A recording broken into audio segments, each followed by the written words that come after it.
London, 1845.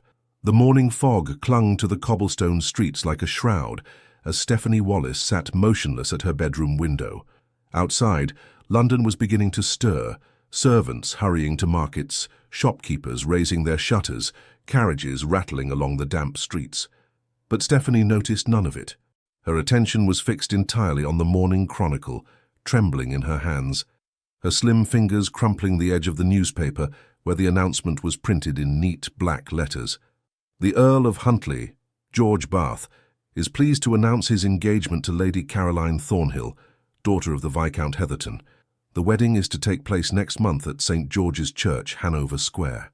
A single tear escaped down her cheek, falling onto the paper and blurring the ink.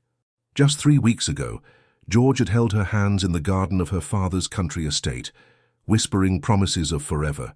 His blue eyes had seemed so sincere, his voice unwavering as he spoke of their future together. "Father will come around, my darling," he had promised. "Once he sees how deeply I love you, he will accept you as my countess." Lies, all lies. She traced the announcement with a trembling finger. He hadn't even had the decency to tell her himself. No letter, no visit, just this cold, impersonal notice in the morning paper, as if their love had never existed at all. A soft knock at the door interrupted her thoughts. "Stephanie, dearest?" Her mother's voice was gentle. "Your father wishes to speak with you." Wiping away her tears, Stephanie smoothed her pale blue morning dress and took a deep breath to compose herself. Appearances mattered, even in heartbreak. She would not let George Bath's betrayal reduce her to a sobbing mess. "I'll be right down, Mother," she replied, proud of how steady her voice sounded. In the mirror, she assessed her reflection. At 18, Stephanie Wallis was considered a beauty, with her honey-brown hair, vivid green eyes, and delicate features. The daughter of a prosperous textile merchant, she had been raised with all the accomplishments expected of a genteel young lady, despite lacking aristocratic blood. Perhaps that had been the problem all along. She was simply not good enough for the Earl of Huntly, regardless of what he had whispered in the moonlight. Straightening her shoulders, she descended the staircase to her father's study. William Wallis was a proud man who had built his textile business from nothing. Though not aristocratic, their family had earned respect among London's merchant class, and their home in Bloomsbury reflected their prosperity without ostentation. Her father stood by the window, hands clasped behind his back, his expression solemn. He did not turn when she entered, but spoke to her reflection in the glass. "I warned you, daughter," he said without preamble. "Men like the Earl of Huntly do not marry girls like us, not when their fathers control the purse strings." Stephanie flinched. Her father was not being cruel, merely stating a truth she should have recognized from the beginning. "I was foolish," she admitted, her voice surprisingly steady. "I believed him when he said love would conquer all." Her father finally turned, his eyes softening at the sight of his daughter's dignified bearing, despite her obvious pain. Though he had built his fortune through shrewd business sense, William Wallis had a gentle heart, especially where his only child was concerned. "It is not foolish to believe in love, my dear. Only to believe that love is enough for men whose character is wanting." He approached her, placing a weathered hand on her shoulder. "Your Aunt Eleanor has written from London. She invites you to stay with her, to have a proper season next year." Stephanie looked up, surprised. Aunt Eleanor was her mother's sister, a widow who had married well and maintained her position in society after her husband's death. Though they visited occasionally, Eleanor moved in circles far above the Wallises' usual sphere. "You would send me away?" "Not away," her father corrected. "Forward. London is full of opportunities for a young woman of intelligence and beauty. Perhaps in time you will find a man whose worth is not measured by his title alone, but by the strength of his convictions." Stephanie glanced down at the newspaper still clutched in her hand.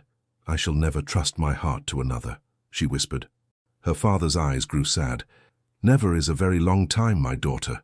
Anne Wallis joined them then, her kind face showing traces of the beauty Stephanie had inherited. She had been listening at the door and could no longer contain her concern. "William, are you certain this is wise? Sending her to London, to that world that just broke her heart?" "It wasn't London that broke her heart," he replied quietly. "It was one man's weakness. Would you have her hide away here, letting that weakness define her future?" Anne looked at her daughter, seeing both the girl she had raised and the woman emerging through adversity. "What do you wish, Stephanie? You need not decide immediately." Stephanie looked between her parents, these good people who had given her every advantage within their power. Perhaps her father was right. Perhaps the path forward lay not in retreat, but in facing the very society that would soon be gossiping about her heartbreak. "I will go," she decided. "After Christmas. I think I should like a quiet autumn at home before facing London again." Her father nodded approvingly. "A sound decision. It will give you time to prepare and Eleanor time to arrange introductions for the spring season." 2 days later, the Bath family's elegant carriage rattled past the Wallace home, carrying George and his parents to a dinner at the neighbouring estate. Stephanie watched from her window as George's profile appeared briefly behind the glass. For a moment, their eyes met, his widening with what might have been regret, before the carriage continued on its way. That night, as her maid packed her trunks for their return to London, Stephanie took out her diary and wrote by candlelight, "Today I bury my girlish dreams and foolish heart. Tomorrow I shall begin to forge myself anew. No man shall ever again have the power to break what I have mended." Little did she know how thoroughly that vow would be tested. The months passed slowly, in a haze of quiet routine. Stephanie declined invitations to local assemblies, knowing George and his fiancée might attend. Instead, she immersed herself in books, in improving her French and Italian, in helping her father with correspondence for his business. If her parents noticed how she startled whenever the mail arrived, how she scanned each delivery for a letter of explanation that never came, they did not mention it. Christmas came and went, a subdued affair compared to previous years. In January, as promised, Stephanie travelled to London with her mother, to take up residence with Aunt Eleanor, in her fashionable home in Grosvenor Square. Eleanor Harwick, née Wallace, had married a baronet who left her comfortably wealthy upon his death. Childless and with a vast social circle, she had been delighted at the prospect of launching her pretty niece into society. "My dear girl," Eleanor exclaimed, embracing Stephanie warmly when they arrived. "How lovely you've become. We shall have to order an entirely new wardrobe. Those country styles simply won't do for the season." Stephanie summoned a polite smile. "I'm grateful for your hospitality, Aunt, but I'm not certain I wish to participate fully in the season. Perhaps a quieter introduction—" "Nonsense," Eleanor interrupted. "The best way to mend a broken heart is to remind the world, and yourself, of your worth.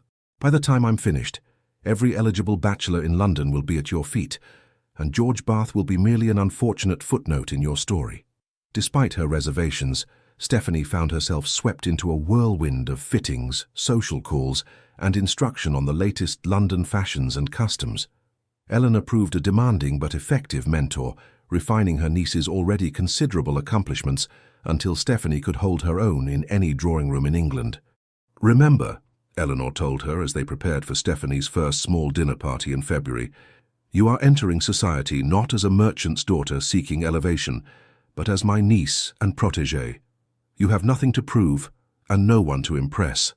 That confidence, more than any title or fortune, will distinguish you." As winter gave way to spring, Stephanie gradually emerged from her shell of heartbreak. She would never be the carefree, trusting girl she had been before George's betrayal, but neither would she allow his weakness to define her existence. A new Stephanie was taking shape, more guarded, perhaps, but also more discerning, more self-possessed. When the season began in earnest, Eleanor carefully orchestrated Stephanie's introduction to society, selecting smaller gatherings at first before accepting invitations to larger balls. To her surprise, Stephanie found herself enjoying these events, particularly the conversations with interesting people from all walks of life. "You see," Eleanor remarked one evening as they returned from a musical soirée, "London offers so much more than heartbreak and disappointment." Stephanie smiled, genuinely this time. "You were right, Aunt. I'm grateful you insisted I come." What neither of them mentioned was the whispers that sometimes followed Stephanie through ballrooms, the pitying glances from those who knew of her history with the Earl of Huntly, the speculative looks from mothers with eligible sons. London society might be diverting, but it had a long memory for scandal, however minor. So far she had managed to avoid encountering George and his new countess. The Earl and Countess of Huntly had removed to their country estate after their wedding, reportedly at the insistence of the old Earl, who was in failing health. Stephanie could only be grateful for their absence, even as she steeled herself for the inevitable meeting that must someday occur. That day came sooner than expected, at a ball hosted by the Duchess of Richmond in early May. Stephanie had just finished a dance with a pleasant young baronet when she felt it, a prickling awareness that made her turn toward the entrance. George Bath stood in the doorway, as handsome as ever in his formal attire, his golden hair gleaming under the chandeliers. Beside him was a woman Stephanie assumed must be Caroline, the new Countess of Huntly, tall, slender, with the regal bearing of one born to privilege. Stephanie froze, her practiced composure momentarily deserting her. Across the crowded ballroom, George's eyes found hers, widening in recognition and something that might have been longing. "Ah," Eleanor murmured, suddenly at her side. "I had heard they returned to town. Are you all right, my dear?" Stephanie forced herself to breathe normally. "Perfectly," she replied. "It was bound to happen eventually." "We can leave if you wish," Eleanor offered. "No." Stephanie squared her shoulders. "I will not be driven away. He has already taken enough from me." Throughout the evening, she was exquisitely aware of George's presence, though she carefully avoided any situation where they might be forced to interact. She danced every dance, laughed at every jest, and maintained such perfect composure that no one watching would have guessed the turmoil beneath her calm exterior. It was during a moment of respite, when she had stepped onto a secluded balcony for fresh air, that disaster struck. Stephanie. His voice, once so beloved, now sent a chill through her. She turned slowly to find George standing in the doorway, his expression a complex mix of emotions. "Lord Huntly," she acknowledged with a slight curtsy, proud of her steady voice. He winced at the formality. "Please, not that, not from you." "I'm not certain how else I should address my friend's husband," she replied evenly. George took a step toward her, then stopped as if uncertain of his welcome. "Caroline is not your friend." "No, she is not. A poor choice of words. The husband of a stranger, then. Is that what I am to you now? A stranger?" Stephanie looked at him directly, allowing herself to really see him for the first time since his betrayal. He was thinner than she remembered, with new lines around his eyes. "What would you have me say, George? That I think of you as the man who promised me the world, then announced his engagement to another woman in the newspaper, the man who lacked even the common courtesy to tell me to my face that his father's money meant more to him than my love?" He flinched as if struck. "It wasn't like that." "Then how was it?" she demanded, her composure finally cracking. "Explain it to me, for I have wondered these many months." George ran a hand through his hair, a gesture so familiar it made her heart ache despite everything. "Father gave me no choice," he said miserably. "He threatened to cut me off without a penny if I married you, to withdraw my commission in the Guards, to refuse me access to any of our properties. I would have been destitute with nothing to offer you but poverty and disgrace. And so instead you offered me betrayal," she replied quietly. "I was a coward," he admitted. "I should have come to you, explained the impossible position I was in. Instead, I took the easy path. I've regretted it every day since." Stephanie felt the last remnants of her girlish fantasies crumble away. The George she had loved was just that, a fantasy. This man before her, handsome and titled but morally weak, was reality. "How fortunate for you that your regret comes with a wealthy wife and your inheritance intact," she observed. George's face contorted with pain. "Do you think I'm happy? My marriage is a sham, a business arrangement. Caroline despises me and I—" "Please stop," Stephanie interrupted. "Your marital difficulties are not my concern. Whatever we once were to each other, we are nothing now." "Do you truly feel nothing?" he pressed, taking another step toward her. "Because I feel everything, Stephanie. I think of you constantly, dream of you." "Your Grace," a new voice interrupted from the doorway. "I believe your wife is looking for you."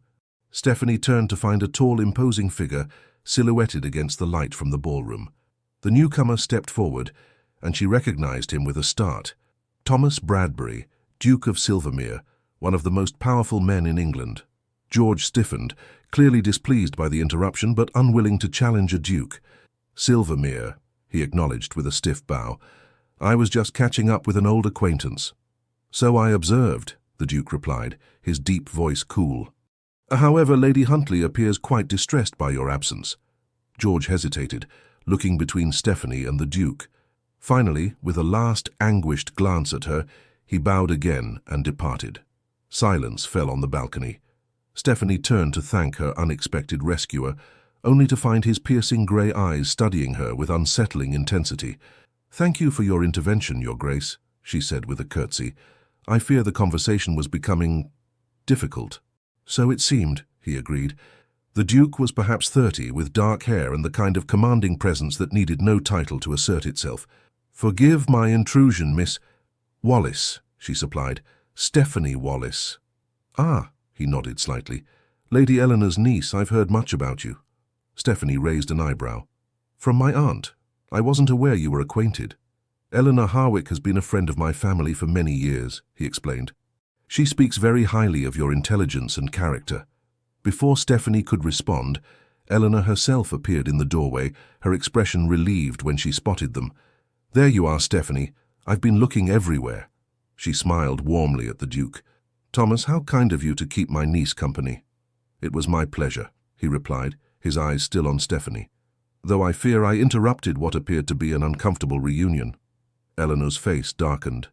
"Bath cornered you. How dare he?" "It's done now," Stephanie said quickly, unwilling to make more of the incident than necessary. "His Grace was kind enough to provide an escape." "Then I am doubly in your debt, Thomas," Eleanor said. "First for attending my little dinner next week, and now for rescuing my niece." "I require no thanks for either," the Duke replied with unexpected warmth, "though I would consider it an honor if Miss Wallis would save me a dance at your gathering, assuming she will be present." Stephanie blinked, surprised by the request from a man who, by all accounts, rarely danced at social events. "Of course, Your Grace. I would be delighted." As they returned to the ballroom, Stephanie was acutely aware of the speculative glances that followed their little group. The Duke of Silvermere dancing with a merchant's daughter. It would set tongues wagging throughout London, but as she glanced back, she caught sight of George watching them, his expression a mixture of jealousy and despair. For the first time since reading that fateful announcement, Stephanie felt something other than pain when looking at him. She felt free. London, 1847. The ballroom of Harrington House glittered with hundreds of candles, their light reflected in gilded mirrors and the jewels of London's elite. Ladies in silk gowns of every hue swirled across the polished floor, while gentlemen in immaculate evening wear watched from the edges, calculating dowries and connections with the precision of military strategists. 2 years had passed since Stephanie Wallis had first entered London society with a broken heart and guarded hopes. At 20 years old, she had blossomed under her aunt's guidance. No longer the naive country girl, she had cultivated a reputation for wit and grace that made her welcome in drawing rooms across London. Her figure had matured into elegant curves, her honey-brown hair now styled in sophisticated coiffures that highlighted her delicate features. "Smile, my dear," whispered Aunt Eleanor, a handsome woman in her 40s whose sharp intelligence had allowed her to navigate widowhood with remarkable success. "Lord Winfield is watching you again," Stephanie obliged with a practiced curve of her lips that never quite reached her eyes. "Lord Winfield watches every unmarried woman under 30, Aunt. His interest is hardly flattering." "Perhaps not," Eleanor conceded, adjusting her lace shawl. "But you might consider that not every man has such hollow promises as your Count." "He was never my Count," Stephanie corrected automatically, smoothing a non-existent wrinkle from her emerald silk gown. "And I have no interest in becoming anyone's Countess," Eleanor sighed. 2 years is long enough to mourn what never was, Stephanie. Your heart cannot remain frozen forever." "Can it not?" Stephanie murmured, accepting a glass of champagne from a passing footman. "I find it serves me rather well. I can enjoy society without the inconvenience of attachment." "That is not living, child. That is merely existing." Stephanie was saved from replying by the sudden hush that fell over the ballroom. The majordomo's voice rang out, announcing the latest arrival with a gravity reserved for only the highest ranks. "His Grace, the Duke of Silvermere." Heads turned as Thomas Bradbury, the Duke of Silvermere, entered the room. At 30, he was at the height of his powers, tall and broad-shouldered, with dark hair and piercing grey eyes that surveyed the room with cool detachment. His face might have been carved from marble, all sharp planes and aristocratic angles, softened only by the sensual curve of his mouth. "The elusive Duke makes a rare appearance," murmured Eleanor, eyebrows raised. How fascinating. They say he hasn't attended a ball in months. He attended your dinner last spring, Stephanie reminded her. The memory of their brief encounter on the balcony 2 years ago had lingered. Though the dance he had requested never materialized, the Duke had been called away on urgent business before Eleanor's dinner party. True, but that was a small private affair. For Thomas to brave the Harrington ball with half of London in attendance suggests either extreme boredom or specific interest. Stephanie observed him dispassionately as he greeted their hosts. He looks thoroughly bored already. I imagine he'll depart before supper. Such cynicism in one so young, Eleanor chided gently. The Duke is different from most of his peers. They say he personally manages his estates and has doubled their productivity. A man of substance, not merely title. How admirable, Stephanie replied, though her tone suggested otherwise. The orchestra struck up a waltz and couples began to form on the dance floor. Stephanie accepted an invitation from a pleasant young barrister, allowing him to lead her into the dance with practiced ease. She moved through the steps automatically, her mind elsewhere, until a strange sensation, like a physical touch, made her glance toward the edge of the room. The Duke of Silvermere was watching her. Not with the casual assessment men usually directed at pretty young women, but with an intensity that made her miss a step. His grey eyes, cool and penetrating, seemed to look through her polite facade straight into the guarded chambers of her heart. Stephanie quickly averted her gaze, disturbed by her reaction. When the dance ended, she excused herself and sought refuge near one of the tall windows, fanning herself vigorously. "Miss Wallis." The deep voice startled her. She turned to find the Duke of Silvermere standing before her, impossibly tall and imposing at close range. Up close, she could see that his eyes were not simply grey, but flecked with silver, like storm clouds illuminated by lightning. "Your Grace," she curtsied, her training taking over. "I don't believe we've been formally introduced." "We haven't," he confirmed, "which is why I've taken the liberty of requesting Lady Harrington to perform the service. She approaches now." Indeed, their hostess was hurrying toward them, looking delighted at the prospect of introducing the season's most eligible bachelor to one of its most admired young ladies. After the formalities were observed and Lady Harrington withdrew, the Duke spoke again. "You dance well, Miss Wallis." "Thank you, Your Grace, though I confess I was distracted and missed a step." "I noticed," he replied, a hint of amusement warming his stern features. "May I ask what captured your attention so completely?" Stephanie met his gaze directly. "I was wondering why the Duke of Silvermere, who reportedly finds society events tedious, would attend the Harringtons' ball only to spend his time observing a merchant's daughter." For a moment surprise flickered across his face, quickly replaced by something like approval. "Honesty," he said. "How refreshing. Most young ladies would have simpered and claimed to be overcome by the music. I've never seen the value in simpering, Your Grace." His lips curved slightly. "Nor have I. As for your question, I came because Lady Harrington is my godmother and insisted. I observed you because you were the only person in the room who looked as though they were secretly planning their escape." Stephanie couldn't help but smile. "Was I so obvious?" "Only to a fellow conspirator," he replied, offering his arm. "Would you do me the honor of walking with me to the terrace? The air in here has become stifling." Propriety demanded she refuse. Unchaperoned walks with gentlemen, especially powerful dukes, were fodder for gossip. Yet something in his direct gaze made her place her gloved hand on his sleeve. "Briefly, Your Grace, before my aunt sends out a search party." The terrace was mercifully empty, the night air cool against her flushed cheeks. London sprawled below them, a tapestry of lights and shadows under a sky strewn with stars. The sounds of the ballroom, the music, the laughter, the constant hum of conversation faded to a distant murmur. "You're not what I expected, Miss Wallis," the Duke said after a comfortable silence. "And what did you expect, Your Grace?" She leaned slightly against the stone balustrade, studying his profile. The usual ambitious debutante, eager to secure a titled husband. Stephanie laughed, the sound surprisingly genuine. "Then you must be relieved to find me neither ambitious nor hunting for a title." He turned to face her fully, his expression serious. "On the contrary, I find myself intrigued. Lady Eleanor speaks highly of your intelligence and character. She mentioned your father's business acumen as well." "You've discussed me with my aunt?" Stephanie asked, startled. "I make it a point to know about interesting people," he replied smoothly. "And you, Miss Wallis, are decidedly interesting." Before she could respond, the doors to the terrace opened, spilling light and music into the night. A familiar figure stepped out, then froze. George Bath, Earl of Huntly, stood before them, his handsome face slack with shock as he recognized Stephanie. In the 2 years since their confrontation, they had managed to avoid more than the most cursory interactions at social events. "Miss Wallis," he stammered, "I had no idea you would be here tonight." Stephanie felt the Duke's arm tense beneath her hand, though his face remained impassive. "Lord Huntly," she acknowledged with a slight nod, proud of her steady voice despite the sudden hammering of her heart. "How is Lady Caroline?" George flinched visibly. "Well, she is, well." His eyes darted between her and the Duke. "Silvermere," he added with a stiff bow. "Bath," the Duke replied, his tone glacial.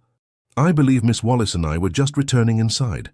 Without waiting for a response, he guided Stephanie back toward the ballroom. As they reached the doors, he leaned down slightly. "There is history between you," he stated rather than asked. "Ancient history," Stephanie replied, "and not worth revisiting." Something flickered in his grey eyes. Understanding, perhaps, or recognition of a kindred wounded spirit. "Miss Wallis," he said formally as they rejoined the crowd, "may I call upon you tomorrow? There is a matter I would like to discuss with you and Lady Eleanor." Stephanie hesitated only briefly before nodding. "My aunt receives visitors after 11, Your Grace." As he bowed over her hand, his lips barely brushing her glove, Stephanie felt a strange warmth spread through her chest. Not the giddy infatuation she had once felt for George, but something steadier, more substantial. It terrified her.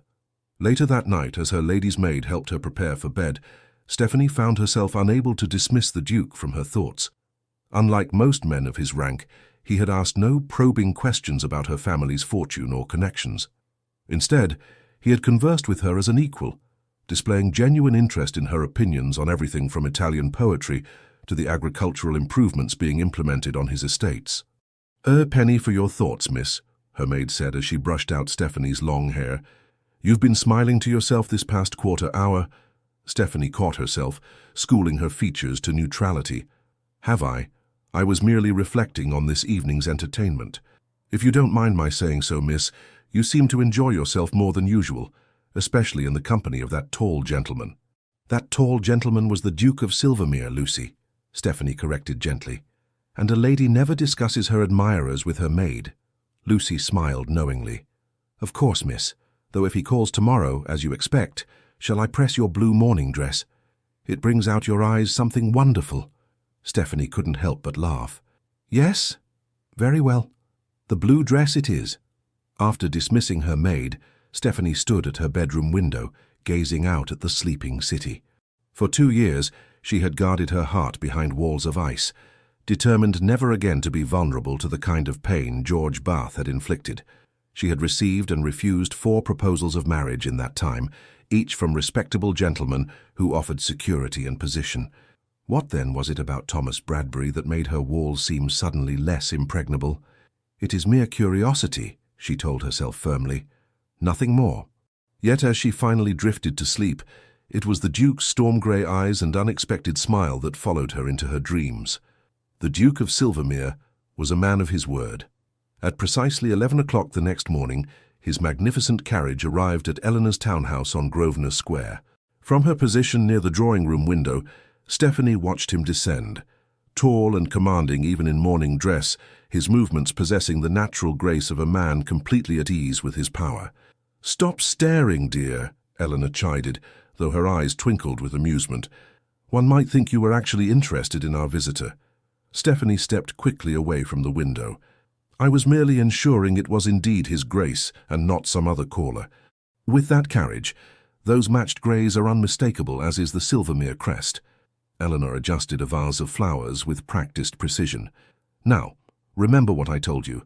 The Duke is not like other men. He values directness and abhors the usual social games." "I am perfectly capable of carrying on a conversation without resorting to games, Aunt," Stephanie replied, smoothing her blue dress, which, she had to admit, did complement her complexion admirably.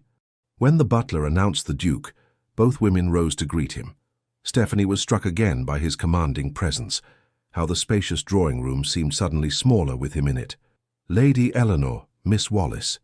He bowed to each of them in turn, his eyes lingering a moment longer on Stephanie. "Thank you for receiving me at such short notice." Eleanor gestured to a chair. "Do sit down, Thomas. Such formality among friends is unnecessary." His eyebrows rose slightly at the word friends, but he took the offered seat. Stephanie noted that unlike many aristocrats who lounged in chairs as if they owned them, the Duke sat with the alertness of a man accustomed to attending to business rather than pleasure. "I've come to invite you both to Silvermere Court," he announced without preamble. "I'm hosting a small house party next week. 2 weeks in the countryside would be a pleasant change from London's heat." Eleanor looked delighted. "How thoughtful. But surely your invitation list was completed ages ago. We wouldn't wish to inconvenience you." "No inconvenience," he assured her, his eyes finding Stephanie's.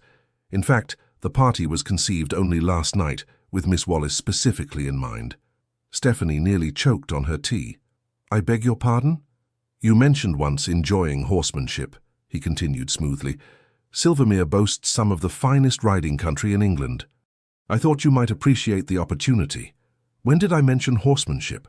she asked, genuinely confused. A hint of a smile played at his lips. "At the Winthrop Musicale, 3 weeks ago, you spoke of missing your father's stables." The fact that he had remembered such a casual comment, made during a brief conversation weeks before, was both flattering and unsettling. "Your Grace," she began carefully, "while I appreciate the invitation—" "We would be delighted," interrupted Eleanor firmly. "Wouldn't we, Stephanie?" Caught between her aunt's expectant look and the Duke's steady gaze, Stephanie acquiesced. "Of course. Thank you for thinking of us, Your Grace." "Thomas," he corrected. "If we're to be house guests, I insist you use my given name." "That would hardly be proper," she protested. "I'm a duke," he replied with a hint of arrogance that should have been off-putting but somehow wasn't. "I decide what's proper." After finalizing the details with Eleanor, he rose to leave, but paused before Stephanie. "Would you care to accompany me to the British Museum this afternoon?" he asked. "They've acquired some fascinating artifacts from Egypt I thought might interest you." Stephanie blinked, surprised again by his attention to detail. She had mentioned her interest in antiquities only in passing to a mutual acquaintance at a dinner party months ago. "That's very thoughtful, but I couldn't possibly—" "We would be delighted," Eleanor interrupted again, ignoring Stephanie's pointed look. "Shall we say 2 o'clock?" After he departed, Stephanie rounded on her aunt. "What are you doing? You're practically throwing me at the man." Eleanor's eyes softened. "My dear girl, do you not see? He's absolutely smitten with you." "Nonsense," Stephanie scoffed, though a treacherous warmth spread through her at the suggestion. "Men like Thomas Bradbury don't become smitten. They calculate advantageous matches. And what advantage would the Duke of Silvermere gain by marrying the daughter of a textile merchant?" Eleanor challenged gently. "He has wealth and power beyond measure. He needs no connections your father could provide." Stephanie had no answer for that. The weeks that followed were a whirlwind of attention from the Duke. True to his word, he escorted her to the British Museum, where he had arranged a private viewing of artifacts not yet available to the public.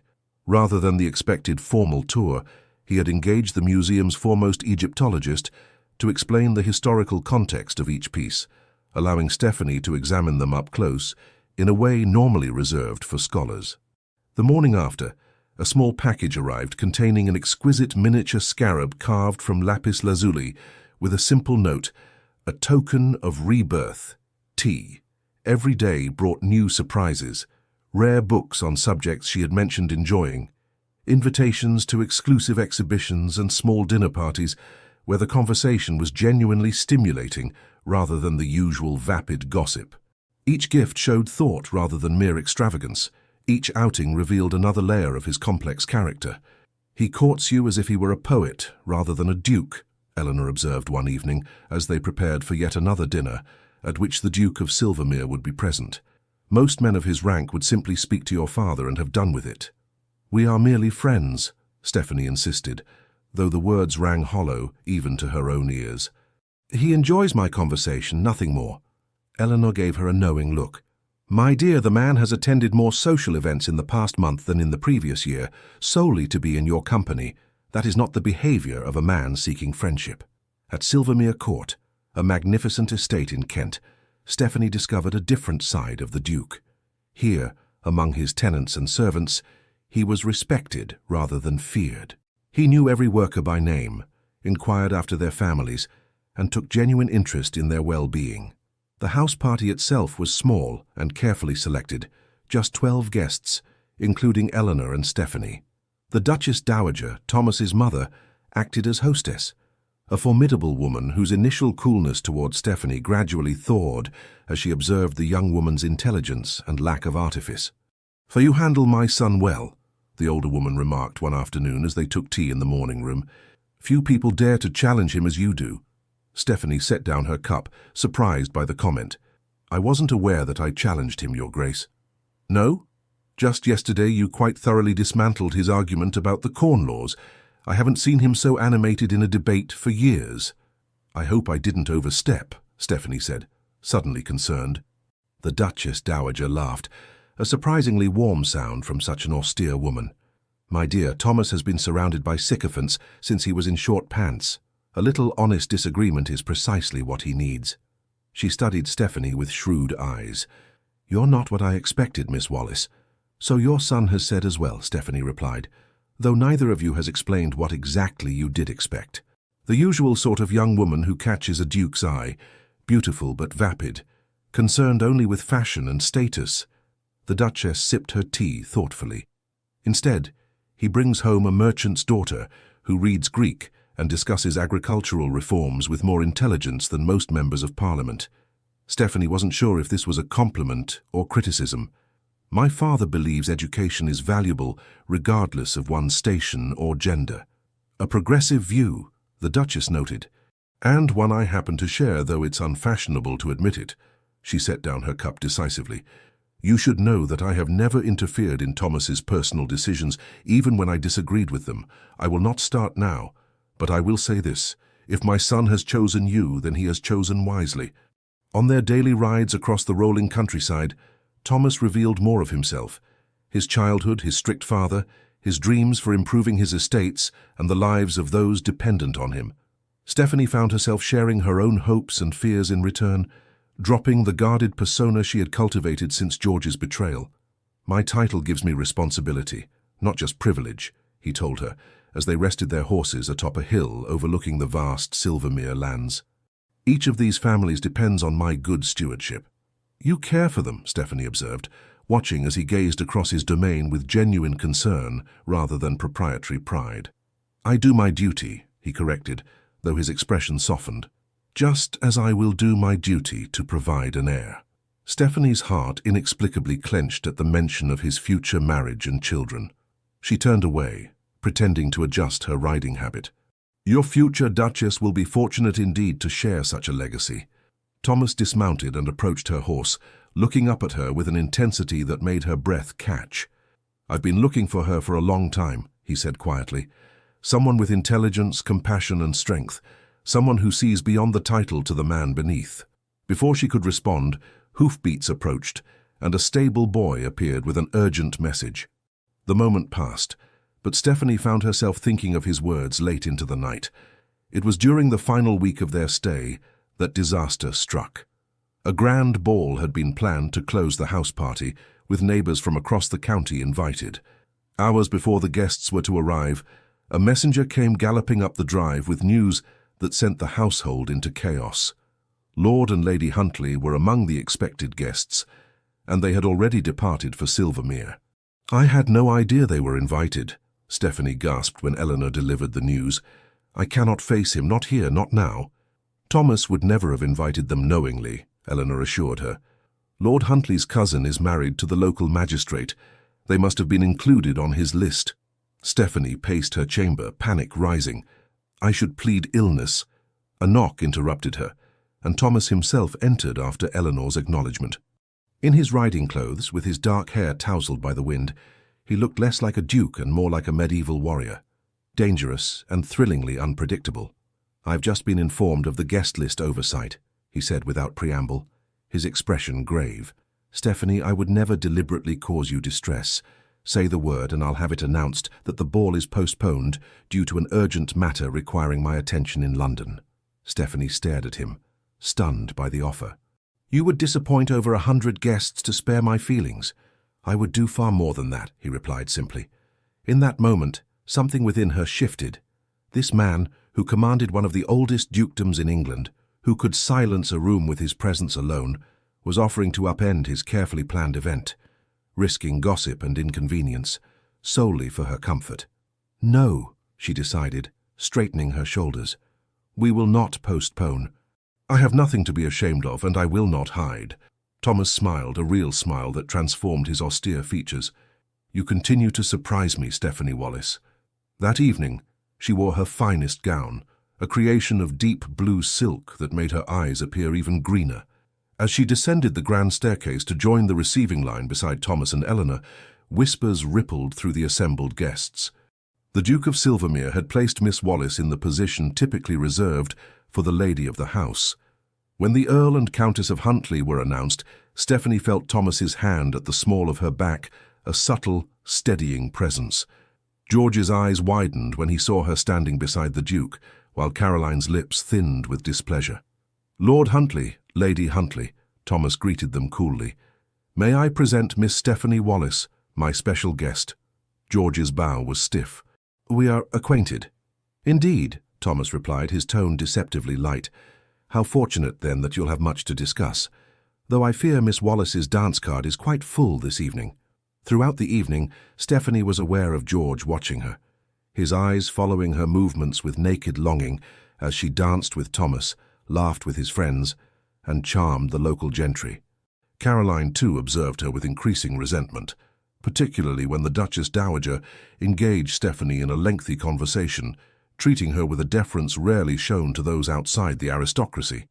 Later, as Thomas led her through a waltz, Stephanie caught glimpses of George watching them, his expression a mix of regret and something darker. "He's staring," she murmured. "Let him," Thomas replied. "Let him see what he was fool enough to discard." The evening progressed smoothly until supper, when Stephanie found herself momentarily alone in the gallery, having stepped away to admire a particularly fine landscape. The sound of footsteps made her turn, expecting Thomas, but instead, George Bath stood before her. "Stephanie," he began, his voice low and urgent. "Please, allow me a moment." She raised her chin. "Lord Huntly, I don't believe we have anything to discuss." "I was wrong," he blurted. "So terribly wrong. Not a day passes that I don't regret my choice." "Your choice?" she repeated. "You mean choosing wealth over love, or merely announcing your engagement in the newspaper without the courtesy of telling me first?" He flinched. "I was a coward. Father threatened to cut me off without a penny." "And now you have both title and fortune," she interrupted, "while Lady Caroline has a husband who pines for another woman. How fortunate you both are." George stepped closer, his familiar scent bringing unwelcome memories. "My marriage is empty, Stephanie. Caroline and I are strangers who share a name and nothing more. She has her diversions. I have my regrets." "Neither of which concern me," Stephanie replied, though her voice trembled slightly. "Don't tell me you feel nothing," he pressed. "I see how you avoid looking at me, how you tense when I enter a room. Those are not the reactions of indifference." "You mistake aversion for passion, my lord." "Do I?" He reached for her hand. "Or does the great Duke know he's receiving damaged goods, a heart that still belongs to another?" Stephanie jerked away as if burned. "How dare you? Is there a problem?" Thomas's voice, cold as steel, cut through the tension. He stood in the doorway, his powerful frame blocking the exit, his expression murderous. George paled, but stood his ground. "A private conversation, Silvermere, nothing more." "There is nothing private between you and Miss Wallace," Thomas replied, advancing into the room with the controlled menace of a predator. "Nor will there ever be again." "You presume much," George retorted, though he retreated a step. "Stephanie and I share a history you know nothing about. A history you discarded for 30 pieces of silver," Thomas countered. "Now, you will either return to the ballroom and your neglected wife, or you will leave my home entirely. The choice is yours." For a moment, it seemed George might refuse, but self-preservation won out. With a stiff bow to Stephanie, he departed. Thomas waited until his footsteps faded before turning to her, his expression softening instantly. "Are you all right?" "Yes," she said. surprised to find it true. Seeing George again, hearing his self-serving regrets, had affected her far less than she had feared. "I'm sorry you had to intervene." "I'm not," Thomas said firmly. "I've wanted to put Bath in his place since the moment I learned what he did to you." Stephanie looked up, startled. "You know?" "Eleanor told me everything," he admitted. "I wanted to understand why someone with your warmth and intelligence guards her heart so fiercely. And now you do," she said quietly. "Now you understand why I cannot, why I will not risk such pain again."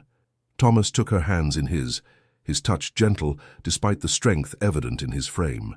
"Stephanie Wallace," he said softly, "if you believe Thomas Bradbury resembles George Bath in any way, then I have failed completely in showing you who I am." "It's not about who you are," she whispered. "It's about who I am, a merchant's daughter beneath your station, someone society will never accept as your equal." "Society?" Thomas scoffed. "What has society ever created or built? What valleys has it made fertile? What innovations has it sparked? Men like your father who build and create, they are worth 10 of the idle aristocrats who fill my ballroom." He lifted her chin with gentle fingers. "I am the Duke of Silvermere. I bow to no one's expectations save my own, and I have never, in 30 years, wanted anything or anyone as much as I want you." Stephanie's heart thundered in her chest. "What are you saying?" "I'm saying that I love you," he replied simply. "I love your mind, your spirit, your compassion. I love how you challenge me, how you see the man behind the title. I'm saying that if you'll have me, I want to spend my life proving that not all men are fools like George Bath." Tears pricked at Stephanie's eyes. "Thomas, you don't need to answer now," he said gently. "Take all the time you need. I've waited 30 years to find you. I can wait a little longer for your heart to heal." He pressed a kiss to her forehead, chaste, reverent, then offered his arm. "Shall we return to our guests? I believe this dance is mine." As they re-entered the ballroom, whispers spread like wildfire at the sight of the Duke of Silvermere, gazing at Stephanie Wallace, as if she were the only woman in the world. News of the Duke of Silvermere's apparent infatuation with Miss Stephanie Wallace spread through London society like wildfire. By the time they returned to the city, speculation was rampant about whether the realm's most eligible bachelor had finally been captured. The ton divided neatly into factions, those who found the romance charming, primarily the younger set and progressives, and those who considered it a shocking misalliance, led by mothers with eligible daughters and staunch traditionalists. Stephanie found herself the object of intense scrutiny wherever she went, with invitations flooding in from hostesses eager to witness the courtship firsthand. "You've become quite the sensation," Eleanor observed as they sorted through the day's post, which contained no fewer than 12 invitations. "I haven't seen such excitement since the Prince Regent took up with Mrs. Fitzherbert." Stephanie wrinkled her nose. Hardly a comparison to inspire confidence. Their relationship was a scandal, and ended in marriage, despite the odds, Eleanor pointed out. "Though I dare say Thomas is far more decisive than poor Prinny ever was." George Bath was not the only one disturbed by these developments. Caroline, Countess of Huntly, had harboured ambitions of eventually securing a connection to the Silvermere dukedom through her younger sister. The prospect of a merchant's daughter, particularly one her husband had once courted, gaining the position she coveted for her family, was intolerable. "The girl is making a spectacle of herself," Caroline declared to her circle of friends over tea. "Throwing herself at a duke, as if Silvermere would ever seriously consider someone of her background." Stephanie, entering Hyde Park for an afternoon stroll with Eleanor, overheard these words as she passed Caroline's group.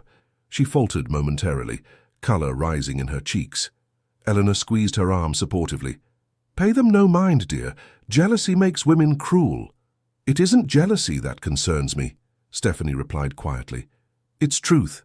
Thomas may believe himself immune to society's expectations, but a duke marrying a merchant's daughter would cause a scandal." "Thomas Bradbury has never feared scandal," Eleanor pointed out, "and your father is hardly a common shopkeeper. His business employs hundreds. His advice is sought by ministers. Besides," she added with a twinkle in her eye, "love has a way of overcoming such obstacles." Stephanie was prevented from responding by the arrival of the very man they discussed. Thomas approached on horseback, magnificent atop his black stallion, drawing admiring glances from everyone in the vicinity. He dismounted gracefully and handed the reins to his groom, before bowing to the ladies. "Lady Eleanor, Miss Wallis," he greeted them, eyes lingering on Stephanie. "What a pleasant surprise." Eleanor smiled knowingly. "Is it? I rather thought you knew our walking schedule by heart, Your Grace." Thomas didn't deny it. "Beautiful weather for a stroll, is it not? Would you mind terribly if I accompanied you?" "Actually, I've just remembered an urgent appointment," Eleanor said, fooling no one. "Perhaps you could escort Stephanie back to Grosvenor Square when she's finished her walk, Thomas?" Before Stephanie could protest this transparent maneuver, Eleanor was hurrying away, leaving them alone, though under the watchful eyes of the ton.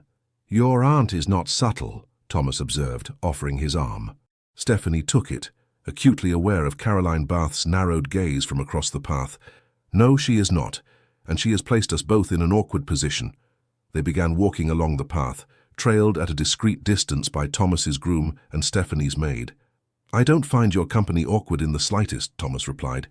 "In fact, these past 3 days without seeing you have been interminable." "You exaggerate," she chided gently. "Surely the affairs of your vast estates kept you occupied." "They kept my hands occupied," he corrected. "My mind was entirely elsewhere." Stephanie felt warmth spread through her chest at his words, even as she tried to maintain her composure. "Thomas, we're being watched. Lady Huntley and her friends are positively gloating at this indiscretion." Thomas glanced over his shoulder at the group of women, his expression hardening. "Caroline Bath's opinion means less than nothing to me." "But it should matter to you what society whispers," Stephanie insisted. "A duke must consider his position, his legacy." Thomas stopped walking, turning to face her fully. "Do you know what legacy truly matters to me, Stephanie? Not ancient titles or crumbling castles. It's the character of the man who bears the name Bradbury. My father taught me that a duke who bows to society's petty constraints is no leader at all." His grey eyes held hers with fierce intensity. "I have watched you these past weeks. I've seen your kindness to my servants, your genuine interest in my tenants' welfare. I've witnessed your sharp mind and sharper wit. Everything I've learned has only confirmed what I knew the moment I saw you. You are the woman I want by my side, the only woman worthy of being my Duchess." Stephanie's heart pounded painfully. "Thomas, please." "I know you're afraid," he said softly. "Bath hurt you deeply. But I am not him, Stephanie. I would never choose anything, money, title, approval over you." A commotion behind them interrupted the moment. George Bath was approaching rapidly, his face flushed with what appeared to be drink, though the hour was early. Caroline rose from her bench, alarm evident in her expression. "Bradbury," George called, loud enough to draw the attention of every passer-by. "A word, if you please." Thomas stepped slightly in front of Stephanie, his posture protective. "Lord Huntley." "I suggest you lower your voice. You're making a scene." George laughed bitterly. "A scene, rich coming from you. The entire ton speaks of nothing but your infatuation with my—" He caught himself, but not before Stephanie's face paled. "Your what, exactly?" Thomas's voice was dangerously soft. "Choose your next words with extreme care, Bath." Caroline hurried to her husband's side, grasping his arm. "George, you're unwell. We should return home." He shook her off. "Not before His Grace understands what he's involving himself in." George turned to Stephanie, his eyes pleading. "Tell him, Steph. Tell him how we planned our future together before my father's interference." Stephanie lifted her chin. "That was a lifetime ago, Lord Huntley. I was a different person then, naive enough to believe promises whispered by moonlight." "I never stopped loving you," George insisted, his voice breaking. "Even now, seeing you with him, it's torture."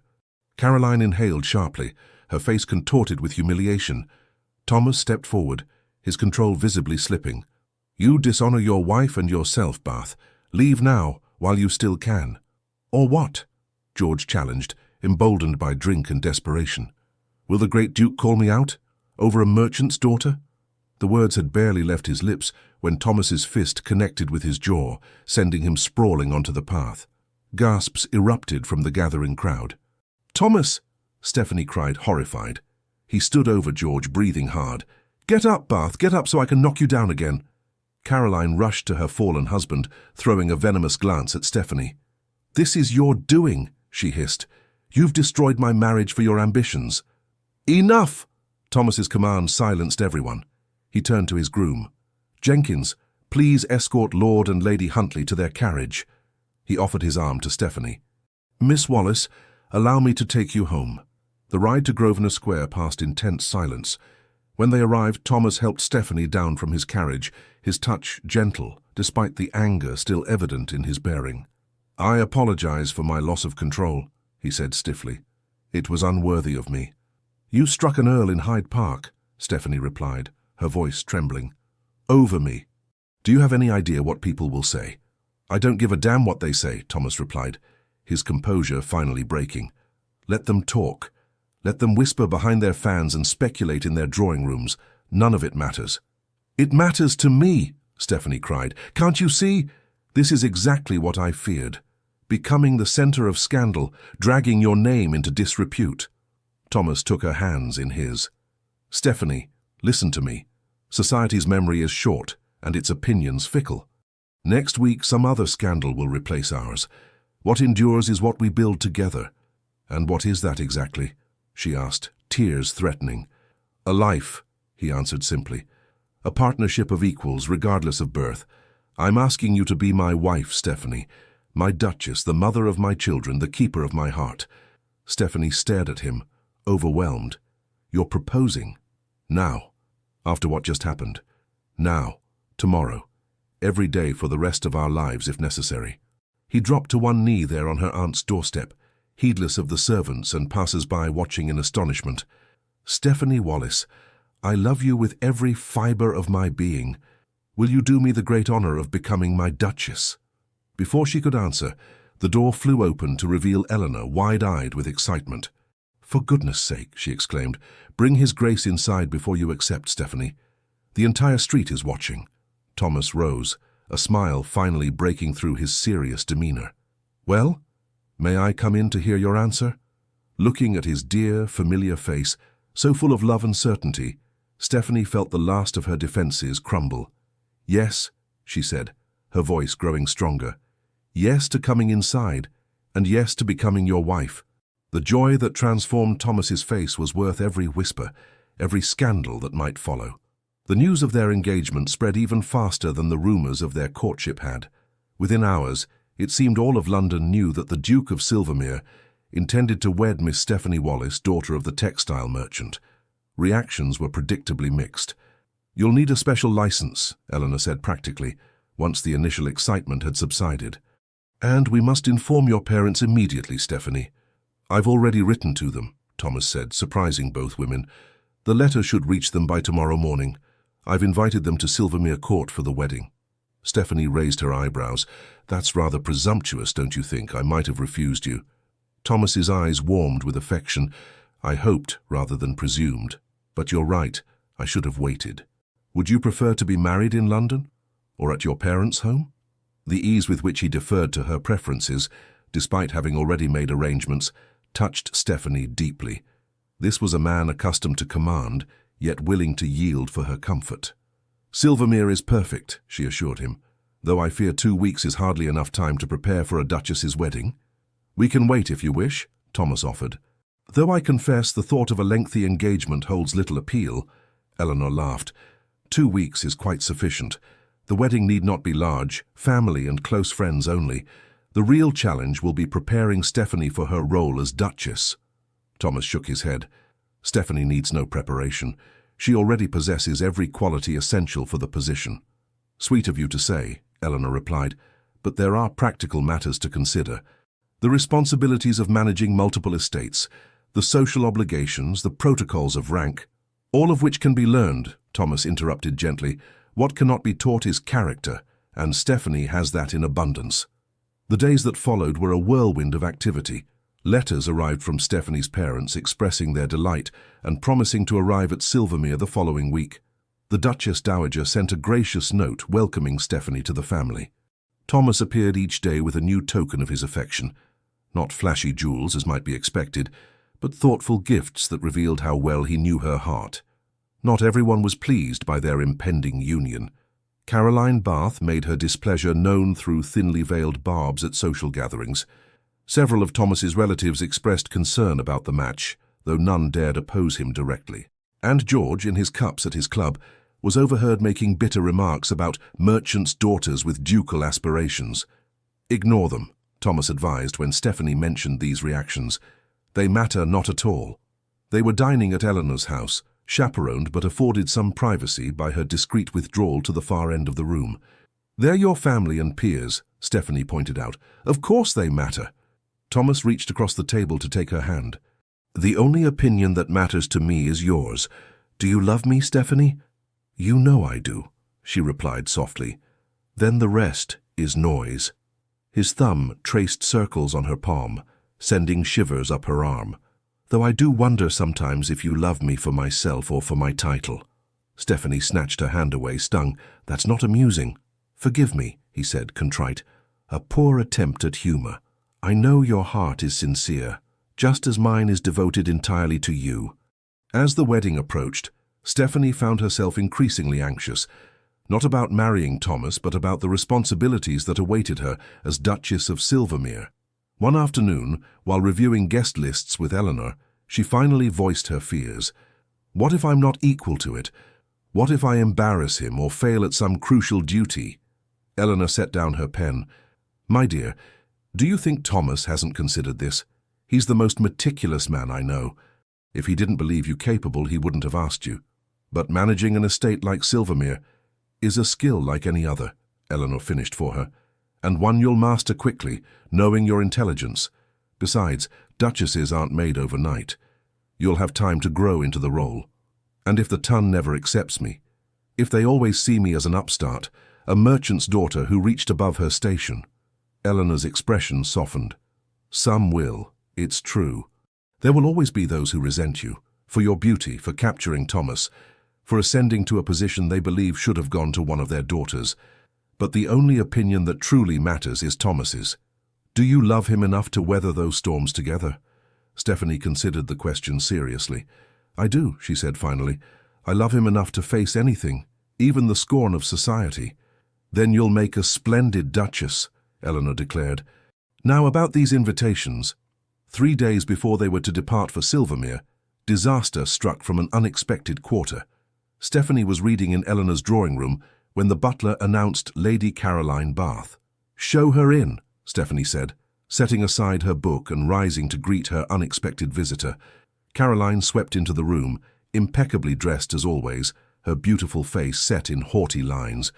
"Miss Wallace," she acknowledged with the barest nod. "Lady Huntley," Stephanie returned coolly, "this is an unexpected pleasure." "Let us dispense with pleasantries," Caroline replied. "I've come on a matter of some delicacy." Stephanie gestured to a chair. "Please, be seated." Caroline remained standing. "I prefer to stand. What I have to say won't take long." She drew a deep breath. "You must break your engagement to the Duke of Silvermere." Stephanie blinked, certain she had misheard. "I beg your pardon?" "Break your engagement," Caroline repeated. "End this farce before it goes any further." "And why would I do that?" Stephanie asked, amazed at the woman's audacity. Caroline's perfect composure slipped slightly. "Because George is destroying himself over you. Because our marriage is in shambles. Because he drinks himself into oblivion every night, murmuring your name in his sleep." Stephanie stared at her, genuinely shocked. "Lady Huntley, I am truly sorry for your marital difficulties, but they have nothing to do with me. They have everything to do with you." Caroline's voice rose. "He never loved me. He married me for my fortune while pining for you, and now you flaunt your happiness with the Duke before him, driving him further into despair." "That's not true," Stephanie protested. "I've avoided Lord Huntley at every turn. If he suffers, it's from the consequences of his own choices." Caroline laughed bitterly. "How convenient to absolve yourself. Tell me, do you love the Duke, truly love him? Or is he merely your revenge on George, the ultimate prize to throw in his face?" "How dare you?" Stephanie said quietly, anger rising. "My feelings for Thomas are none of your concern. And if you think for one moment that I would break his heart to ease your husband's conscience, you're sorely mistaken." Caroline's face hardened. "Then you leave me no choice." She reached into her reticule and withdrew a small packet of letters. "Do you recognize these?" With a sinking feeling, Stephanie did. They were the letters she had written to George during their courtship, foolish, passionate declarations of love from a naive girl of 18. "Where did you get those?" she whispered. "George kept them," Caroline replied, a cruel smile playing at her lips. "Hidden in his desk. I found them months ago." She fanned the letters like cards. "Such ardent sentiments, Miss Wallis. What would the Duke think if he read them? If all of London read them?" Stephanie felt the blood drain from her face. "You wouldn't. Wouldn't I? You've taken everything from me. My husband's heart, my dignity, my future. Why should I spare yours?" For a long moment they faced each other in silence, two women in love with different men, bound by circumstance and mutual enmity. "What do you want?" Stephanie finally asked. "I told you, end your engagement. Leave London, return to whatever provincial backwater spawned you, and never darken our lives again." Stephanie's mind raced. The letters, while embarrassing, contained nothing truly scandalous, just the innocent outpourings of first love. Yet in the hands of someone like Caroline, they could be wielded as weapons, used to hurt Thomas or to cast doubt on Stephanie's character. "You have until tomorrow," Caroline continued, replacing the letters in her reticule. "If I don't hear of your broken engagement by then, copies of these will be in every drawing room in Mayfair." With that, she swept from the room, leaving Stephanie trembling with shock and rage. Eleanor found her there an hour later, still staring into space. "My dear, what's happened? You're white as a sheet." Haltingly, Stephanie related Caroline's visit and her threat. "That spiteful harpy," Eleanor exclaimed. "How dare she? You must tell Thomas immediately." "I can't," Stephanie said miserably. "He'd challenge George to a duel. There would be bloodshed, scandal. Exactly what I've feared all along." "So you'll give in to blackmail?" Eleanor demanded. "Surrender your happiness because of a vindictive woman's threats?" "Of course not," Stephanie replied, her voice stronger. "But I need to handle this carefully. Those letters need to be recovered." "And how do you propose to do that? Break into Bath House and steal them?" Stephanie's expression turned thoughtful. "Not quite so dramatic, but I do have an idea." Later that evening, as Thomas sat with her in Eleanor's drawing room, properly chaperoned by a dozing aunt, Stephanie broached the subject indirectly. "Have you ever done something you regretted?" she asked. "Something that came back to haunt you years later?" Thomas considered the question seriously. "Many things. I think all thinking people have regrets. But have your regrets ever threatened your present happiness?" He studied her face, sensing the weight behind her question. "Stephanie, what's troubling you?" She took a deep breath. "Caroline Bath visited me today." Thomas's expression darkened. "What did she want?" "To deliver a threat," Stephanie admitted. "She has letters I wrote to George years ago. Girlish, romantic nonsense. She's threatening to make them public if I don't break our engagement." She watched his face carefully, expecting anger, perhaps even doubt. Instead, his expression softened with understanding. "My poor love," he said gently. "What a dreadful position to be put in." Relief flooded through her. "You're not angry?" "At you? For writing love letters before you ever met me?" "Of course not." His eyes hardened. "At Caroline Bath, most definitely. The woman needs to be taught a lesson in civility." "Please," Stephanie begged, "don't confront her. It will only make things worse." "I have no intention of confronting her," Thomas replied with dangerous calm, "but neither will I allow her to threaten my future wife with impunity." He rose, pacing the room with controlled energy. "These letters, they contain nothing truly compromising, I assume. Nothing worse than romantic declarations and poetry," Stephanie confirmed. "But they're private. The thought of them being read by strangers—" "They won't be," Thomas assured her. "I'll see to it personally." "Thomas, whatever you're planning, trust me," he interrupted gently. "By this time tomorrow, the letters will be in your possession, and Lady Huntley will be thoroughly chastened. Now tell me more about these wedding preparations. I believe you were considering blue roses for your bouquet." The abrupt change of subject startled her, but Stephanie recognized Thomas's tone. The matter was settled in his mind. Further discussion would be fruitless. The next morning, a package arrived for Stephanie. Inside were her letters to George, along with a note in Thomas's bold hand. "My dearest Stephanie, these now belong to you, as does my heart. Burn them or keep them as you wish. Lady Huntley will trouble you no more. All my love, T." Stephanie stared at the package in amazement. How did he manage this? Eleanor, reading over her shoulder, chuckled. "I suspect our Thomas can be quite persuasive when necessary. The real question is, what did he say to Caroline Bath to make her surrender her only leverage?" They didn't have long to wonder. That afternoon, word spread through London society that Lord and Lady Huntley had departed abruptly for their estate in Cornwall, with no explanation given for their sudden removal from town. When Thomas called that evening, Stephanie immediately demanded answers. What did you do? Half of London is speculating about the Bath's mysterious departure. Thomas looked entirely too pleased with himself. I merely had a conversation with Bath at his club. About what exactly? About certain investments his father-in-law made on my recommendation. About the mortgage on their London house, which is held by a bank in which I have a controlling interest. About how unfortunate it would be if Lady Huntley's vindictive behavior were to have financial consequences. Stephanie's eyes widened. You threatened their livelihood?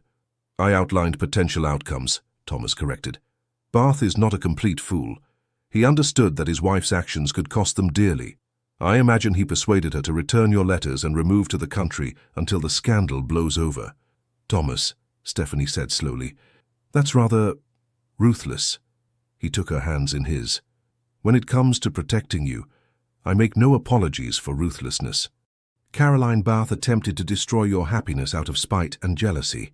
She deserved far worse than a temporary exile to Cornwall. Stephanie should have been appalled at this display of ducal power. Instead, she felt strangely protected, not because Thomas had wealth and influence, but because he had wielded them so decisively in her defense. Thank you, she said softly, though I hope you won't make a habit of threatening financial ruin to anyone who crosses me. Thomas smiled, his stern features softening. Only in the most extreme circumstances, I promise. He kissed her hands. Now, shall we discuss happier matters? Your father's letter arrived today. They'll be at Silvermere by Tuesday.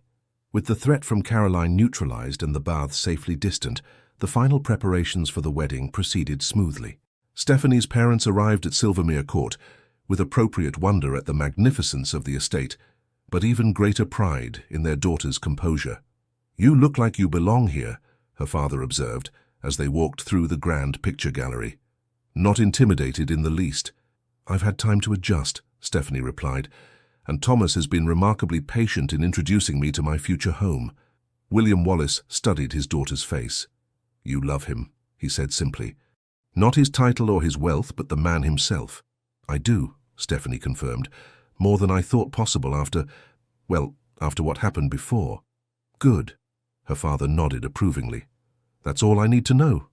The Duchess Dowager, initially reserved with the Wallaces, gradually warmed to their unpretentious intelligence and obvious devotion to their daughter. By the eve of the wedding, she was engaged in animated conversation with Anne Wallis about the best methods for preserving fruit, all difference in rank apparently forgotten. You see, Thomas murmured to Stephanie as they observed their families mingling comfortably. This is what matters, not the gossip of strangers, but the bonds between those we love. Stephanie leaned against him slightly, savoring these last moments before she became his wife. I was so afraid they wouldn't belong here. They belong because you belong, he replied simply, and you belong because I can't imagine Silvermere without you. 3 weeks later, as autumn painted the countryside in golds and crimsons, the Duke of Silvermere married Miss Stephanie Wallis in a private ceremony at Silvermere Court. Only family and closest friends were invited, though William Wallace insisted on paying for a lavish wedding breakfast, despite Thomas's protestations that it was unnecessary. My daughter is marrying a duke, the proud merchant declared. Allow me this one indulgence. The couple exchanged vows beneath the ancient oak that had witnessed 20 generations of Bradburys, Thomas's voice steady and sure as he promised to cherish Stephanie for all his days.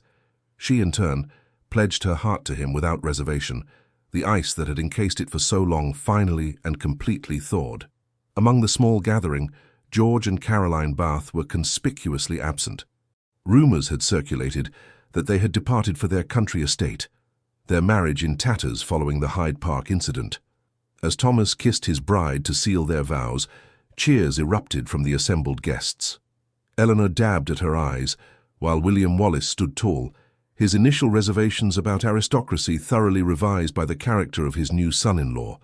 Later, as they danced their first waltz as husband and wife, Thomas held Stephanie close.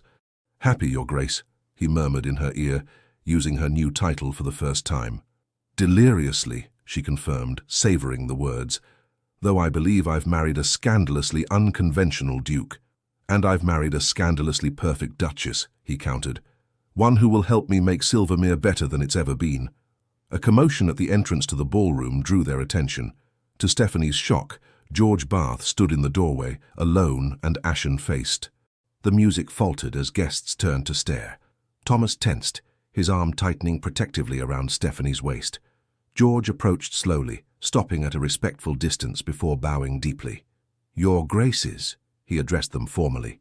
"Forgive my intrusion. I could not stay away without offering my sincere congratulations and my apologies."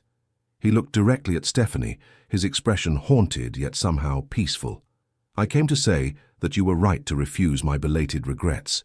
I made my choice years ago and I must live with it. Seeing you now, so radiant, so loved, I understand that everything unfolded as it should." Turning to Thomas, he continued, "You are a better man than I, Silvermere. I ask only that you cherish her as she deserves." "On that, Bath, you need have no concern," Thomas replied, his tone civil though guarded. George nodded once. "I wish you both every happiness, truly." With another bow, he turned and departed as suddenly as he had arrived. Stephanie watched him go, feeling not pain or regret, but an unexpected sense of closure. "Well," Thomas said quietly, "that was unexpected." "Yes," she agreed, "but necessary, I think, for all of us." As the music resumed and they continued their dance, Stephanie reflected on the journey that had brought her to this moment.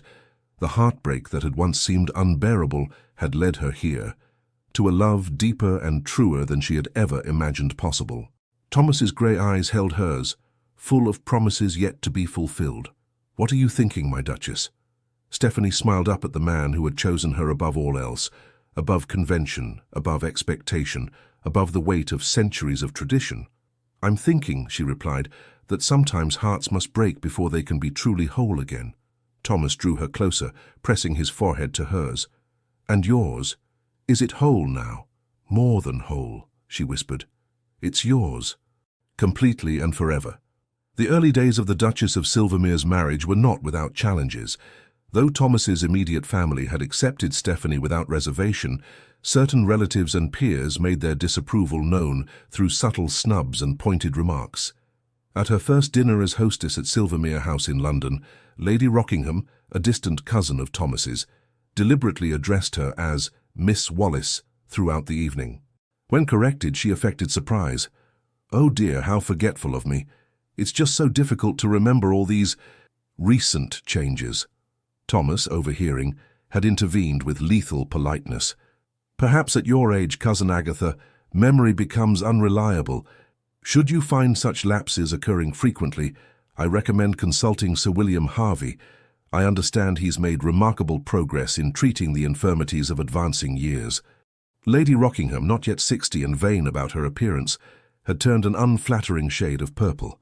"You shouldn't antagonize her," Stephanie murmured when they were alone. "She has considerable influence in certain circles." "Let her use it then," Thomas replied dismissively. "Those who cannot accept my Duchess are not welcome in my home, regardless of their bloodlines." True to his word, Thomas backed Stephanie unequivocally in every social encounter. When the Duchess of Montrose failed to include Stephanie in an invitation to a musical evening, Thomas not only declined, but returned all subsequent invitations from the Montroses unopened. When Lord Essex made a thinly veiled reference to tradesmen's daughters at a dinner, Thomas challenged him to clarify his meaning with such cold fury that the older man stammered an apology and departed early. "You cannot fight every battle for me," Stephanie told him after that incident. "Some of this I must weather on my own." "Must you?" Thomas asked, genuinely curious. "Why?" "Because I need to establish myself as the Duchess of Silvermere, not merely as your protected wife," she explained. "Those who respect only your power will never truly accept me." Thomas considered this, then nodded slowly. "You're right, of course. But know that while I may not intervene, I am always watching, and I never forget a slight to those I love." Stephanie soon discovered that she had natural allies beyond her husband. The younger members of society, less bound by traditional prejudices, found her refreshing. Several influential dowagers, bored with the usual social climbers, declared her a breath of fresh air. And Thomas's mother, the Duchess Dowager, proved an unexpected champion. At a particularly grand ball hosted by the Countess of Harewood, an old friend of the Duchess Dowager's, Stephanie overheard a group of matrons discussing her in barely hushed tones. "Merchant's daughter or not, she has Thomas Bradbury wrapped around her finger," one commented. "I've never seen him so besotted." "It won't last," another predicted. "These misalliances never do. Once the novelty wears off, he'll regret marrying beneath him." "I wonder if she trapped him somehow," a third speculated. "There was that scandalous business in Hyde Park with the Earl of Huntly." "Ladies," the Duchess Dowager's voice cut through their gossip like a blade, "I find it curious that you speak with such authority on matters you know nothing about." The women turned, mortified to find Thomas's mother standing behind them. "Your Grace," the first woman stammered. "We were just demonstrating precisely why new blood is so desperately needed in our circles," the Duchess Dowager interrupted. "My daughter-in-law may come from trade, but she possesses something far more valuable than ancient lineage, character. Perhaps if your daughters had shown similar qualities, one of them might have captured my son's interest." With that devastating observation, she swept away, leaving the matrons speechless. When she related the incident to Stephanie later, the younger woman was touched almost to tears. "You needn't have defended me," she said. "I'm growing accustomed to such talk." "Nonsense," the Duchess Dowager replied briskly. "One should never grow accustomed to ill-breeding. Besides," she added with a rare smile, "I've waited 30 years to see my son genuinely happy. I'll not have small-minded gossips undermine that happiness."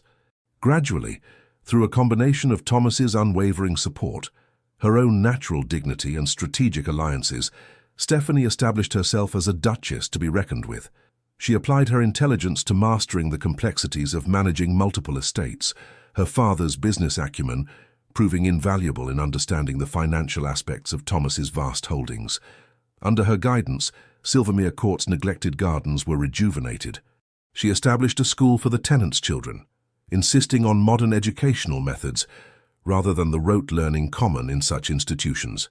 She reviewed the estate accounts personally, identifying inefficiencies and implementing improvements that increased both productivity and the well-being of those who worked the land.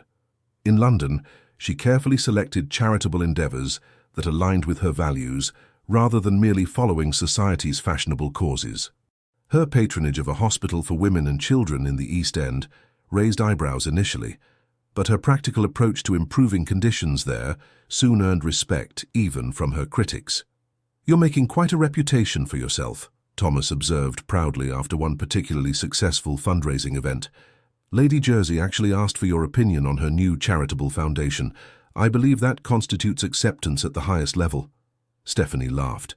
"Lady Jersey recognizes a useful ally when she sees one, but yes, I do feel less like an interloper these days." "You never were an interloper," Thomas corrected gently.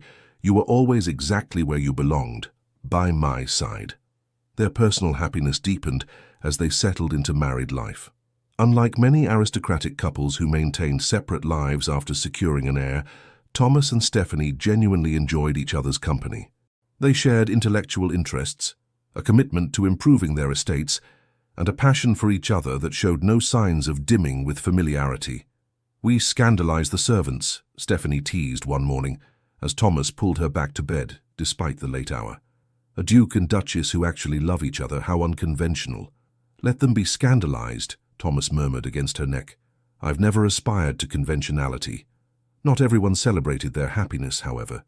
In Cornwall, George Bath brooded over reports of the Duchess of Silvermere's growing acceptance in society. Though he had made his peace with Stephanie's marriage, watching from afar as she thrived in her new life was a constant reminder of what his weakness had cost him. His relationship with Caroline remained strained, their brief reconciliation after the confrontation with Thomas having proved short-lived. They maintained appearances in public, but lived essentially separate lives, united only by mutual resentment and social obligation. When they finally returned to London after a year's absence, George was determined to avoid any further scenes. He had written to Thomas formally, acknowledging past errors and requesting a clean slate between their families. Thomas had responded with cool civility, neither encouraging nor forbidding renewed social contact. Their first encounter in society, at a large reception hosted by the Duke of Wellington, passed without incident. George and Caroline greeted Thomas and Stephanie with correct politeness, exchanged the minimum required pleasantries, and moved on. "That wasn't so terrible," Stephanie remarked afterward. "No," Thomas agreed. "Bath seems to have learned discretion, if nothing else." But Caroline, watching her husband's gaze follow Stephanie across crowded ballrooms, nursing her humiliation at being exiled to Cornwall, was not so easily reconciled. The wound to her pride festered, fueled by George's obvious continuing preoccupation with his former love. "You make yourself ridiculous," she hissed one night as they returned from a ball where Stephanie had been particularly radiant. "Mooning after her like a lovesick boy when she clearly doesn't spare you a thought." George, tired and slightly drunk, rounded on her. "And whose fault is that? If you hadn't threatened her with those letters—" "Don't you dare blame me for your failures," Caroline snapped. "You lost her long before I entered the picture. You chose money over love, George. At least have the courage to own your decision." The argument escalated, voices rising until servants could hear them through closed doors. In a final fury, Caroline declared, "I curse the day I married you." "Not half as much as I do," George retorted viciously. The next morning, Caroline was gone. A brief note informed George that she had returned to her parents' home and would not be coming back. She requested that he not attempt to contact her. Alone in his London house, George faced the ruins of his life with grim clarity. He had sacrificed true love for wealth and position, only to lose both his fortune, much diminished by poor investments and excessive spending, and his self-respect. Now his wife had abandoned him, his reputation was tarnished, and the woman he had truly loved was happier than he had ever seen her, with another man. In that dark moment, something broke within him.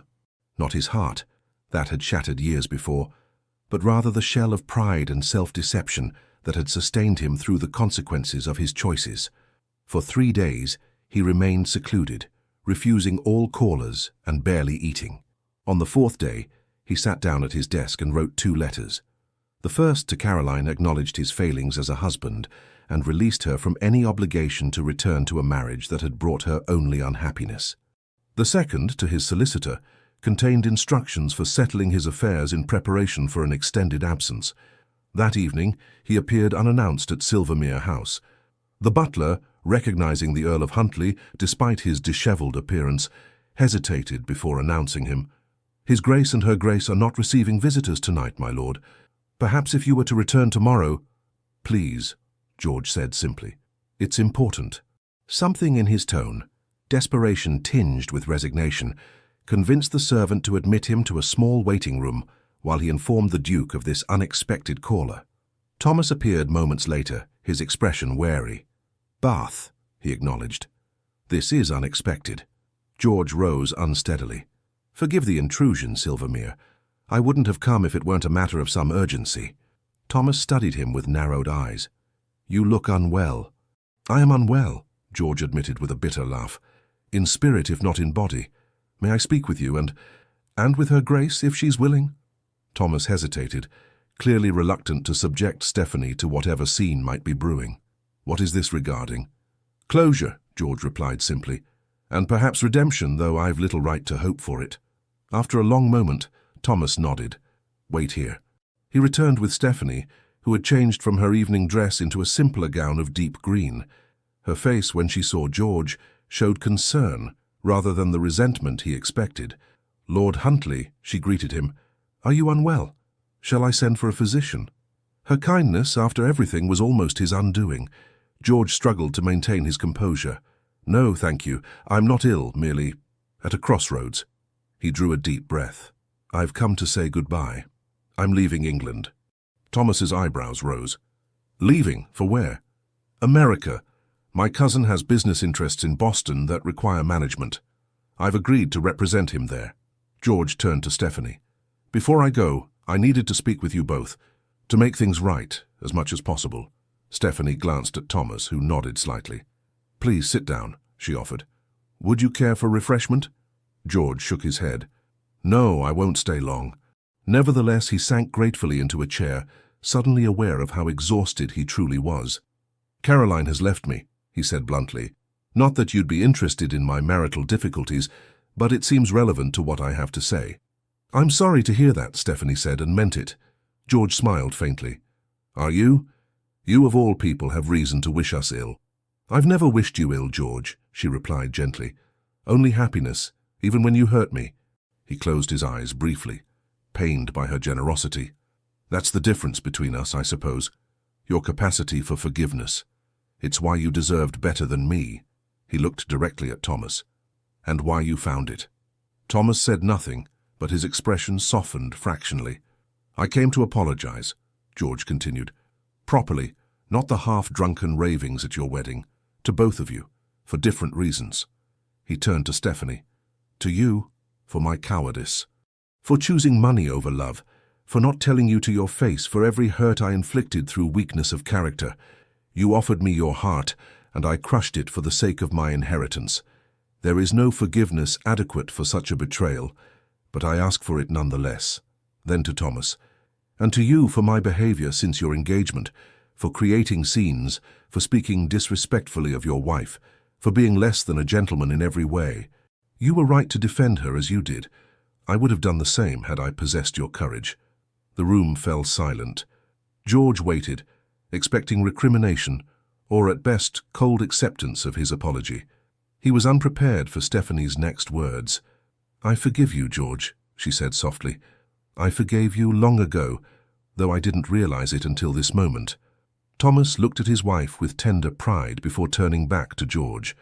As does the Duke of Silvermere forgive the Earl of Huntly, he said formally. The past is behind us. May you find peace in your new endeavors. George stared at them both, overwhelmed by a generosity of spirit he had not anticipated and knew he did not deserve. Thank you, he managed finally. Your forgiveness means more than you can know. He rose to leave, then hesitated. May I ask one thing more? A presumption, I know, but... Ask, Thomas said simply.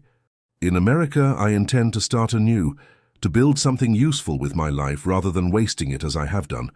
When I return, if I return, might I hope to find not friendship perhaps, but at least the possibility of civil acquaintance between us. Thomas glanced at Stephanie, who nodded almost imperceptibly. You will always be welcome at Silvermere, Thomas said gravely. Not for the man you were, but for the man you are striving to become. George bowed deeply. I am in your debt. Both of you. He turned to go, then paused at the door. Be happy together, he said softly, as I believe you already are. After he had gone, Stephanie leaned against Thomas's shoulder. Do you think he'll find peace? Thomas wrapped an arm around her waist. Perhaps.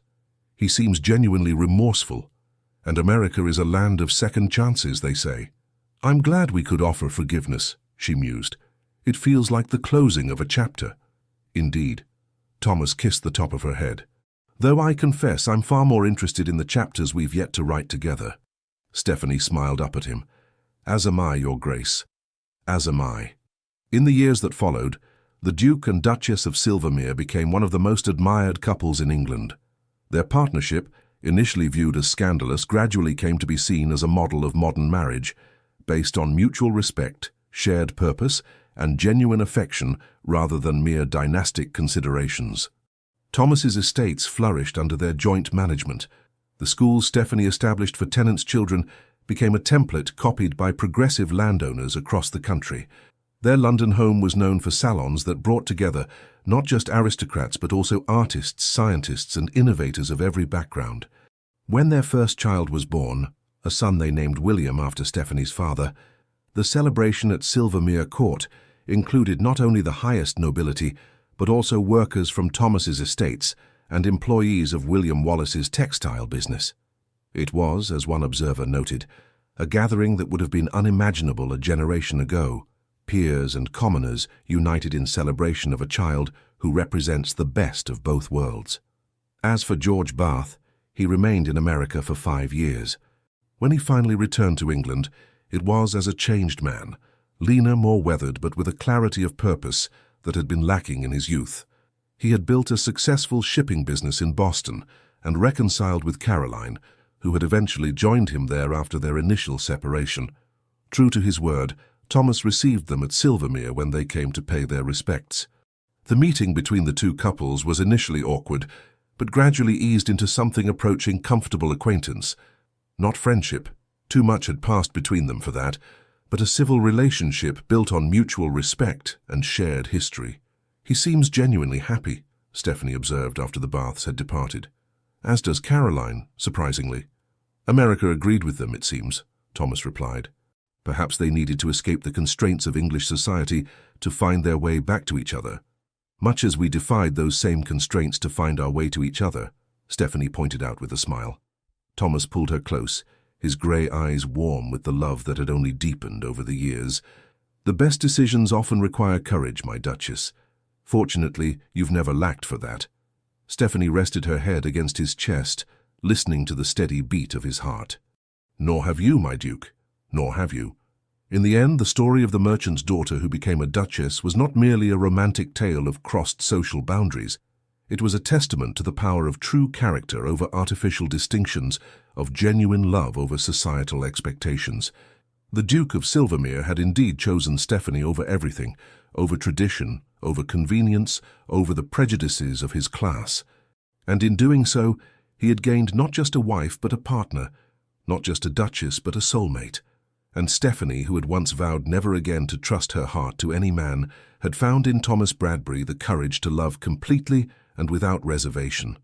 The walls she had built around her heart after George's betrayal had not merely been breached, they had been transformed into the foundations of something far stronger, a love that would endure long after both of them were gone, remembered in family stories, in the improvements they had made to their lands and the lives of those who depended on them, and in the changing attitudes of a society gradually learning that true nobility lay in character rather than bloodline. As Thomas had promised on that long-ago day in Hyde Park, their love had indeed outlasted scandal, outlived gossip, and outshone every difficulty placed in its path. The Count had broken her heart for money, the Duke had chosen her over everything, and in the end both had found exactly what they deserved. The end. Dear listener, when darkness settles and the house grows quiet, stories like Thomas and Stephanie's remind us of a simple truth. No clock determines when our best moments arrive. You've lived enough to know false promises. You've seen enough to spot authentic gold among life's trinkets. That wisdom? It's your crown. Tonight, rest knowing this. Sometimes what seems like the end is merely clearing space for what you actually deserve. Stephanie's heart didn't just heal. It found something better than what it originally sought. Your setbacks aren't final chapters. They're plot twists. Your age isn't a limitation. It's accumulated power. Your heart isn't fragile. It's battle-tested. Tomorrow, carry one thought. In a world racing forward, you possess something rare. Perspective. Use it boldly. Someone needs your earned wisdom. Someone needs your unfiltered truth. Someone needs the courage you demonstrate simply by continuing your story. Sleep well. Dream deeply. Rise knowing you're not just surviving time, you're collecting its treasures. With genuine admiration, the Legends of the Fall team.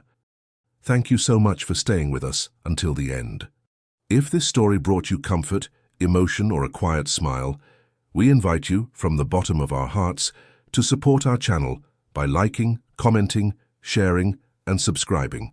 Your support means the world to us and keeps us inspired to create more stories filled with love, redemption, and powerful turning points. And don't go just yet. At the end of this video, another heartfelt story from our channel will appear. Click and be surprised by yet another emotional journey. Thank you for being here. The Legends of the Fall team.